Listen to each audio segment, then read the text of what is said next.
22 বছর বয়সী অলরাউন্ডার মোহাম্মদ আব্বাস ডানহাতি মিডল অর্ডার ব্যাটসম্যান ও বাঁহাতি মিডিয়াম পেসার হিসেবে নিউজিল্যান্ড দলের সুযোগ পেয়ে আলোচনায় এসেছেন।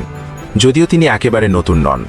পাকিস্তানের বিপক্ষে ওয়ানডে অভিষেকেই মাত্র 24 বলে 50 করে চমক দেখান। এরপর একই সিরিজে 41 ও 11 রান করেন। লাহোরে জন্ম নেওয়া এই ক্রিকেটারের বাবা আজহার আব্বাস সাবেক প্রথম শ্রেণীর ক্রিকেটার, পরে পরিবারসহ নিউজিল্যান্ডে বসবাস শুরু করেন। অকল্যান্ডে বড় হওয়া আব্বাস ছোটবেলায় ফুটবল ও ক্রিকেট দুটোই খেললেও শেষ পর্যন্ত ক্রিকেট বেছে নেন এবং মাত্র 16 বছর বয়সেই নিউজিল্যান্ডের ডেভেলপমেন্ট স্কোয়াডে সুযোগ পান। এরপর ধীরে ধীরে নিজেকে গড়ে তুলে এখন পর্যন্ত 45টি প্রথম শ্রেণীর ও 22টি লিস্ট এ ম্যাচ খেলেছেন এবং বর্তমানে ওয়েলিংটন ফায়ারবার্ডস দলের সাথে যুক্ত আছেন। ওর মধ্যে এমন একটা ভারসাম্য আছে যেখানে দরকার হলে ব্যাট হাতে ইনিংস সামলাতে পারে, আবার বল হাতে এসে গুরুত্বপূর্ণ ব্রেক থ্রু এনে দিতে পারে।